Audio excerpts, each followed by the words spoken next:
Good day, everybody. Thank you so much for tuning in. This is going to be the premiere episode for the Frontline Briefing. I'm Connor McIver. I have Dr. Levy here. She started this incredible program, and I was a Los Angeles police officer for a long time, and I dealt in the drug recognition expert instructor program with a lot of people that were heavily addicted to things. But this is really going to be about the fentanyl crisis, opioid awareness, and she came up with a fantastic program to be able to help first responders and everybody else that might be subject to encountering somebody that might have an issue with fentanyl, an overdose, and these sorts of things. So I want to bring her on now, and this is our first premiere episode. I want her to introduce herself. She's just wonderful people. Dr. Levy, let us have it. Hi, Connor. Thank you so much for having me on the Frontline Briefing. I am so excited to co-host this with you. We have so many exciting things on the agenda.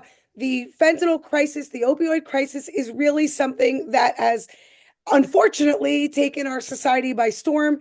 And we are at the forefront of driving impact and making change, not just for law enforcement officers, first responders, communities, citizens, correctional institutions, jailers, and even the educational institutions that we send our, whatnot to. So this is an unbelievable opportunity to start how we can combat this crisis. So I appreciate the introduction, and I serve as the Chief Learning Officer and assist also on the revenue side of school. And we are in partnership with probably over 60 something universities with over 20 utilizing our new program in the opioid readiness and awareness space. So this is super exciting, and we're expanding day by day. What was your original concept for this? I understand that we would have had this training when I was live and active on the job. It would have been so helpful going through the course, seeing how you had it structured, seeing all that professional input by people that just aren't, people that have the high levels of degrees, but the street cops, the people that are dealing with it, and then looking at how it impacts the families. What was your original nexus for this? Well, we received a communication from another chief who said, received some money from the opioid crisis. He didn't know what he could do with it. A lot of officers were making, decisions, vehicle or other things that really weren't applicable to the criteria per the settlement that came down from the opioid use funds, where many of the pharmaceutical companies been sued, and there was a litigation behind that. There's a lot of doctors prescribing things that were inappropriate. There was crime on the streets, and it just kept exacerbating and growing more and more to the point where it was almost uncontrollable. The settlement dollars were there to provide a way to combat this problem. So one of our advisory board member chiefs, which I'll tell you about in a second, to Seton Hall University, who's a client of ours, and said, what can I do with this money? How do I fall under these criteria? And like you said, a lot of these are cops on the day to day. They don't know how to do this, how to create a training. They might do a small or something that they have experience in, but that doesn't mean it's going to hit all the avenues that we need to proactively tackle this problem as opposed to a reactive response. And so we spoke with Seton Hall. We created this wonderful program. I looked for faculty that I felt would be great fit, that had experience from plainclothed officers to guys in the moon suits to chiefs of police. Everybody has tackled this problem in that course as an instructor in one way or another, facing obstacles, facing adversity, and sometimes able to being very successful in their own right. That being said, I went to my chief experience officer, Carol. She's phenomenal. And I said, Carol, can you help me? Let's design this program. And so she really was able to put a lot of things together, build the kind of program that we built. And one of the reasons why this such a powerful program is we have aspects of our business where we build business programs and things like that. And I had copywritten a model for the executive education audience that kind of what's going to capture the attention, right? How many videos do we need? How many assessments, assignments, knowledge checks, interactive synchronous discussions? And we kind of down that formula over the last few years, and we replicated that formula in the design and deployment of this particular program. And so the inspiration stemmed from the chief officer, but the urgency and the personal understanding of the gap between law enforcement's day-to-day realities and the complexities of the opioid crisis was really what propelled it forward. And I've spent years in both academia and operational arenas, and it became clear that officers were too often sent into situations without the training or tools to address what are at their core public health emergencies. And so we created this program to offer a consistent, high quality training infrastructure nationwide, one that goes beyond traditional response models, positions officers as vital partners in prevention, in de escalation, in long term recovery outcomes. So it's not just about saving lives in the moment, it's about changing really how we approach addiction as a society. And some of the things that we learned, which was really interesting, was that many times officers are getting on the same scene at the same time as fire departments. Well, guess what? Both have completely different strategies. So it becomes a little bit of mayhem and a little bit of a mess. But if we have consistent training across the board, right, then they all can approach the situation from the same viewpoint and tackle the situation in a much more consistent, clear, and calm way. And so by doing that, we're also allowing for that blanket consistency for a rural police department or fire department to the large urban or suburban department, because many of them have different access to funding for training. So that consistency creates a blanket initiative nationwide across the board, similar to like DRE program or suicide by cop, where we can capture the same strategies across the board and really unit nationwide and bring it home to everybody. Yeah, the uniformity and training from, small town deputy sheriff to your big city cop to your level prison guard to your super max prison officer or warden, having all that consistency, that's huge in law enforcement. And just like you said it was such a beautiful thing. So firefighters, I used to always say as cops, I wanted to be loved, I would have been a firefighter. But they're to, I hear a lot of that little contention between the two. It's kind of it's fun to cute. hear. It's funny. It's cute. So you're there to save the life, and we're there to determine if there is a crime and to take these people to jail. But that's especially with fentanyl. I mean, it's like out of the blacklist or one of these different TV series. It's so dangerous that just a little bit of the residue will kill you. I kill you. Just a police officer picking up and handling a bag that has fentanyl inside of it could be their death sentence. That's Yep. what's so shocking about this.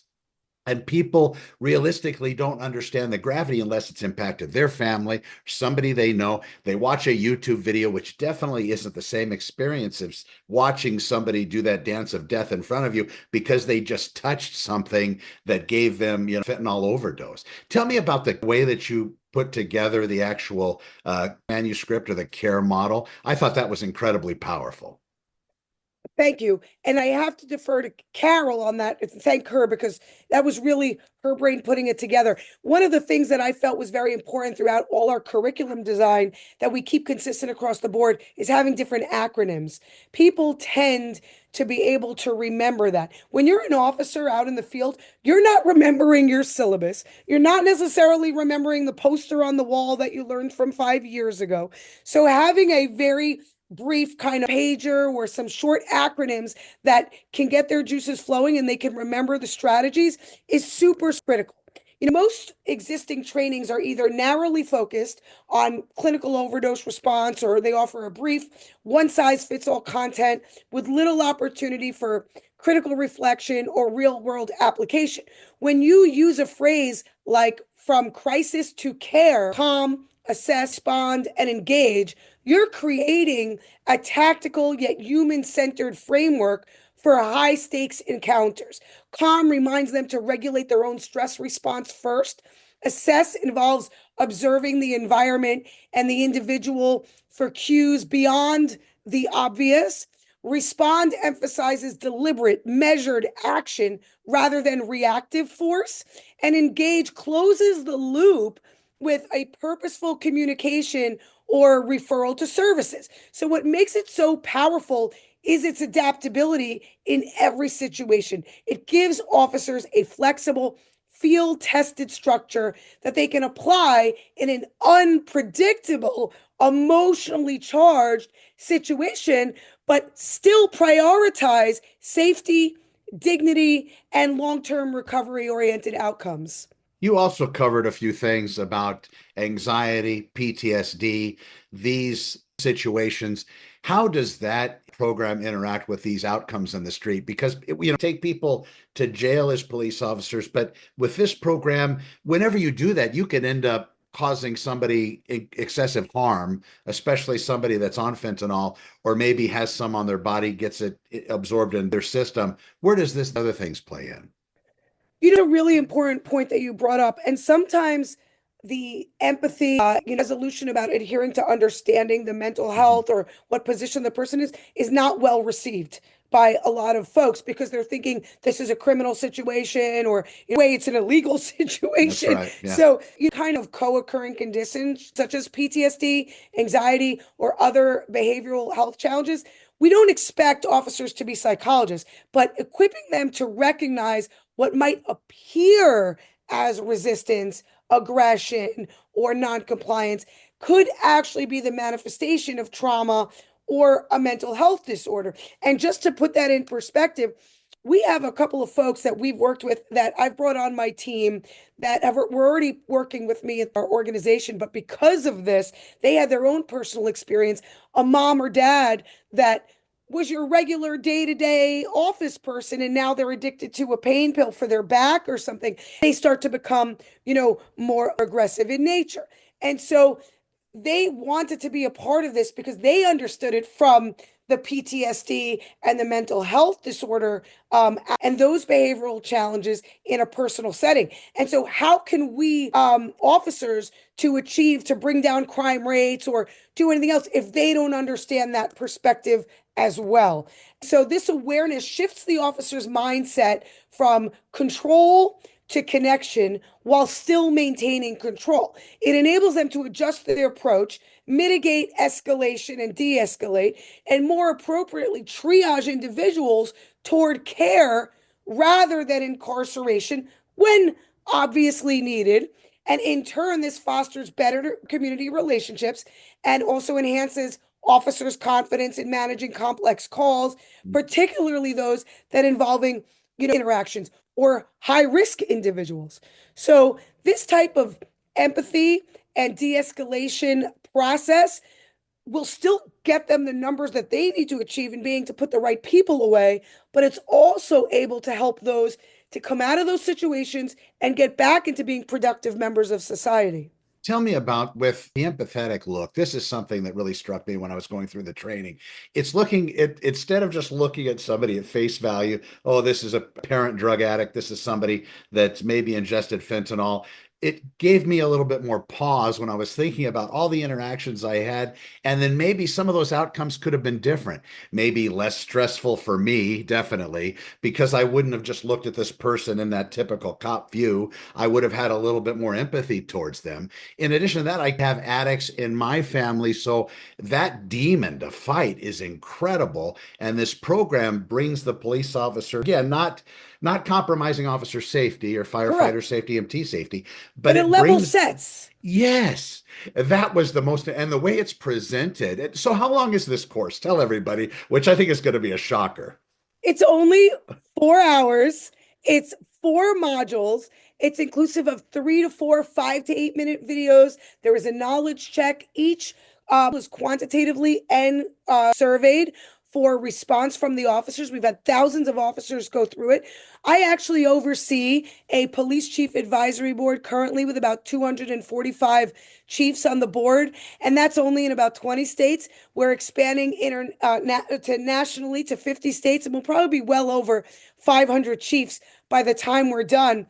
And also first responders. We've now built a first responder course to run parallel with that.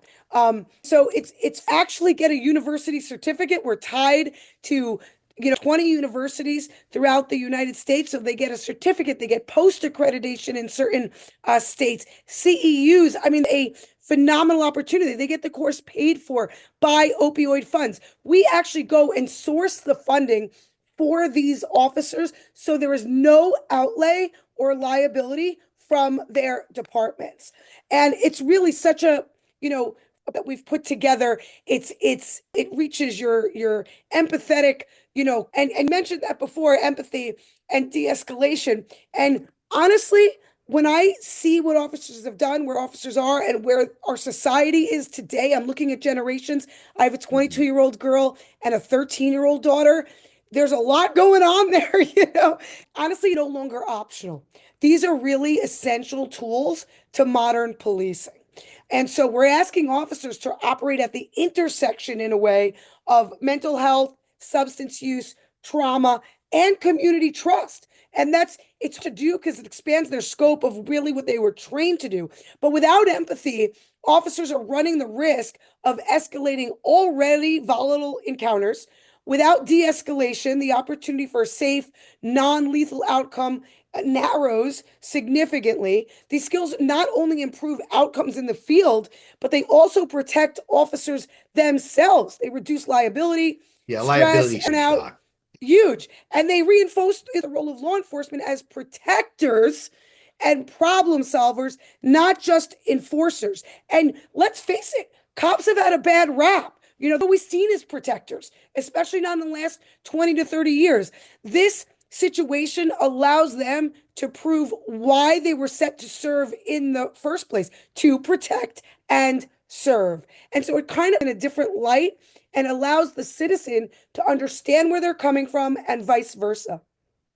Yeah, I don't think people realize the gravity. When I went through the course, Doc, it etched, it burned into my brain. Those I love it. videos, the way that it's presented, and I've seen a lot. And I know a lot of the other chiefs, a lot of the other cops out there watching this, firefighters, EMTs, that type of employment for even a little time. You see the worst of everything. I don't care if it's a small town, big town. But when I went through this course, I was shocked at how much I retained, how much I held on to, and just to see the damage that is caused by something I mean, even imagine it being a real thing. And now with the economy and the world, not to get into the political world, but there Right. are countries that want to hurt us and they're shipping even more of this drug.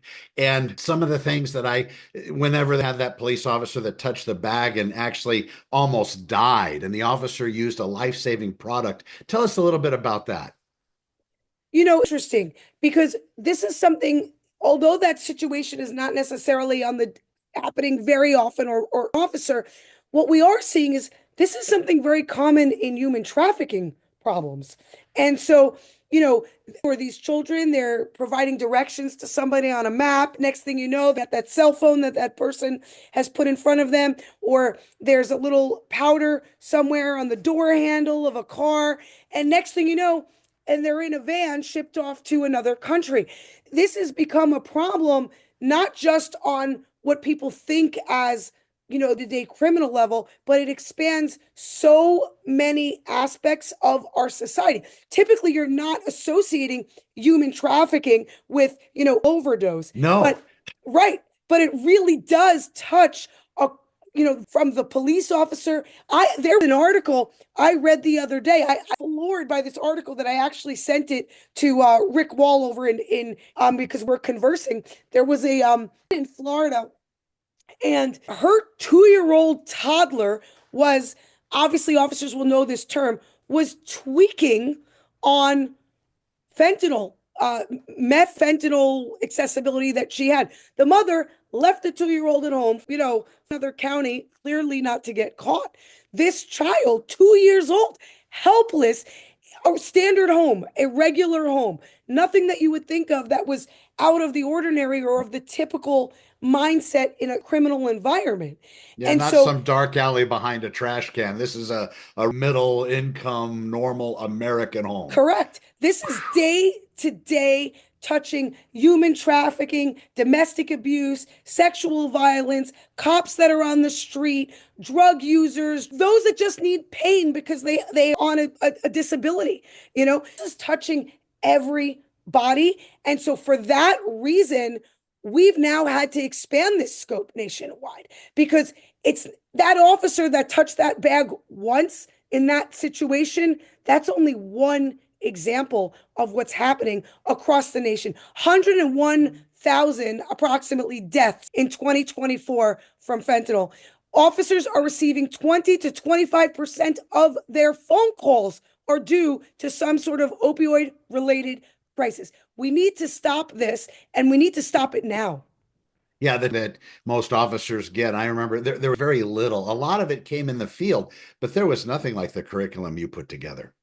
And I Thank you. know I from my background, it would have been incredibly helpful back then, especially because a lot of the police officers out there, they go into a situation that's going to depend on the biases their training officer had, the biases the instructor had. But the way your program is, it's free. It's just very clean, good information, good data, structured in such a way that it really just hits it home. And like I said, these videos, the way that the structure was put into the program, they etched into my brain. It's something that is shocking. And what you mentioned about trafficking, human trafficking, and these sorts of things, absolutely. If I wanted to knock somebody out, if I was on that side of the law, absolutely would it be the best thing to use. And it's scary, but a lot of people, I don't think they open their mind because you don't want to see it. They want to kind of cops go do their thing. They don't want to get associated with it. But like you said, it's everybody. Kids in school, somebody has an older brother, older sister, they bring something of theirs to school. All of a sudden, you got 5 kids that are passed out because they touched something. What are those people going to do? And it might be too late before they do anything. Yeah. And the other thing that we're forgetting is that we can kind of back to life with naloxone distribution, but that's not the only thing. And some of them are using that to go back and do it again. And so, to have the accessibility, but have the control from the officer, they can have cans of Narcan on their person, or they have accessibility in a certain way versus some towns that don't have any accessibility, right? We're able to, the crisis but we know that there's still going to be these disparities. There's still going to be, that people are going to create illicitly manufactured fentanyl, other things that are going to make them keep coming back, that they could just get naloxone and call it a day. The only way to solve the problem is not to keep putting a band-aid on it, right? When you get hurt, you put a little ointment, you hope it heals, you put a little more, but that doesn't solve the problem. The problem is being more aware of your surroundings so you don't get hurt. So the same thing has to happen here. Being aware who's in our community, what's penetrating our community. People and citizens need to take control. They need to see what's going on around them. It can't just be the officers. It can't just be the fire departments for an aftermath, right? It's got to be a approach. And, it's seen some decrease over time. The accessibility for the resources really has been hindered. It's a shame that it has to come to the point of litigation to really face the music. But I'm thankful that at least we have this opportunity to get it across the table and, take all the credit. I do serve as the chief learning officer. I do oversee design and development of curriculum and hiring of our faculty. But we have an extensive team. Our chief experience officer designed many of those modules, and forth, obviously, with a lot of feedback. Things. We had 250 chiefs go through this training to make sure that it was accessible and that it was pertinent to every state. And that's difficult because, state there are different rules when it comes to naloxone distribution or to de-escalation or to methods. I've had officers write to me following this course and tell me it was so tactically accurate that they could not believe it because it was really written by a team of experts that were not trained in that aspect. And then we incorporated those faculty for those changes. So it was really interesting to see that we were able to accomplish that in remember, hours for this course in such a short time and be able to drive that impact already. And right now, the success we've had is unparalleled. We just signed over 100 departments in the state of Georgia. We are acting on their behalf to be able to procure the funding for the training. We have departments coming in from Pennsylvania, New York, North Dakota, Florida, Virginia, Ohio, South Carolina, New Jersey, all over the map. And so we expect that every officer is going to see this value the same way that you saw the value, from a tactical perspective, from empathetic perspective, and really from, a professional development perspective. Truly did, Dr. Levy, is you basically got this large bus and you cleared everybody off of it that isn't going to cut the mustard and pack the gear to serve in this program, and you loaded it with all the right people. And then that's where that program came from. Of all the people you mentioned, the people that I've interacted with on the different Zoom calls and the different other events that we've had together, they are top notch. Any one of them into battle with me. They really, really knew what they were about. When people want to address you to get more information about this program, I'll put everything and whatever we build out in the comments, but where's the best place for them to start? So I would say first and foremost, obviously I'm available anytime, to help, and have a training form where they can sign up, today. And again, completely us being able to access the opioid funds. If we cannot access the funds for whatever reason, let's say it's at level or it's not, or it's at their county level, state money, there is over $54 billion available for this, all the way, by the way, till 2038. So that is super exciting. And I'm going to put the sign up form right there in the chat. Again, there is no liability or outlay from the department. It's very simple. It takes about 30 seconds to fill out: name, department, number of officers, county, who was referred to them. They could put your name, my name, no worries. We could also share my contact information in the chat, so that if there are questions, I love my chiefs because they all question everything, suspicious about everything. But now they love it and in the mission, and so they are very happy to answer questions as well. I have a very strategic team behind that's handling funding and procurement, a team that's interested in helping with the board. If there's anyone else that might be a top-notch, former president of one of the police chiefs associations, or somebody that's very active in their community, that would be a good fit, by all means, send their interest to me. We are, like I said, going through 50 states. We can use some more board members in those other states to carry this mission nationwide.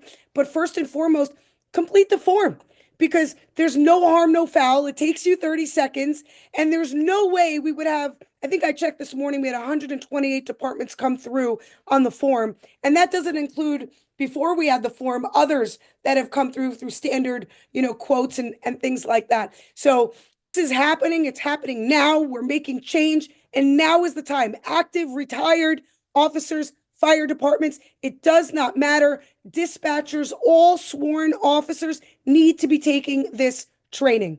And so no harm, no foul, submit it. They will have my direct contact information as well as my cell phone if anyone has any questions. And let's change the world. Let's this happen, Connor. I'll tell you this: police officers aren't chiefs of police. I was not a chief of police. But when I go and I approach the training people that I used to work with, the people that I was part of their cadres, and I tell them this is what we need. We need this program. You'd be surprised how fast that moves up the flagpole and gets approved. So if you're just not just, if you're a level police officer, an enforcement cop, and you deal with anybody or have the chance of dealing with, even if you don't, just bring this awareness to your department and they will take it from there. And just follow up, because we talked about earlier liability. This is a huge saver of that. This is uniform training. If you're a DRE or drug recognition expert or an instructor, that training was uniform. I trained cops from all over the world in that program. And it was incredible because and part of it, how to see the objective signs and symptoms of whatever type of drug, being under the influence of those drugs. With the fentanyl, with the opioid crisis, this is wickedly pure Satan, pure evil.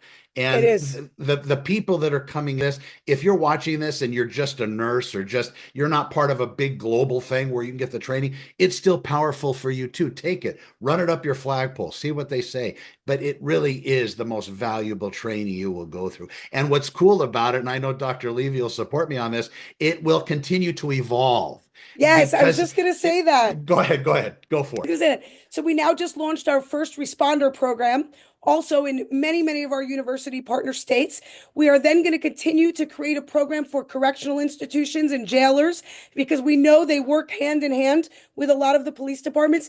And then we will also create a program for community mental health engagement for citizens, and also for the K through 12 and higher ed market, where we see a lot of college students that end up overdosing on drugs. We consider a mild street drug like marijuana, and next thing you know, I read an article. It was farmed out to a couple college campuses, and I mean, this marijuana was fentanyl, and so this is a problem. We're seeing it. We've got campus safety police wanting to take this program, itching at the seams.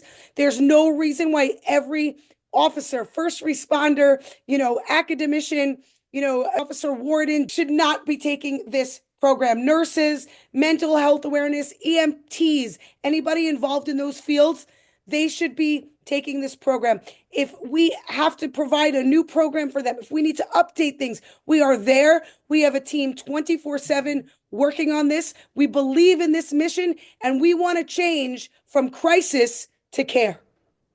Dr. Levy, I can't thank you enough. We're going to have future episodes on the Frontline Briefing. This is our very first episode. We're going to bring guests on. If you know anybody out there interested in coming on this particular program, you can reach out to Dr. Levy or myself. I will put all of our contact information in the show notes on YouTube, on our podcast, on Buzzsprout, everywhere in social media. If you want to reach out to her and get connected, feel free. Dr. Levy, it was an absolute pleasure. In closing, anything else? Connor, thank you. Thank you for putting this together. Thank you for being on our advisory board in partnership with California Santa Barbara PACE Educational Program. Thank you so much to all the chiefs on our advisory board, all those out there making a difference and recognizing that we have the power to change. We have the power to change this politically. We have the power to change this in society and for law enforcement and everybody else. Thank you so much. I am here to support you, and thank you for supporting us in this initiative. Thank you, Dr. Levy. I'm Connor with Honor. We'll see you in the next one. Over and out.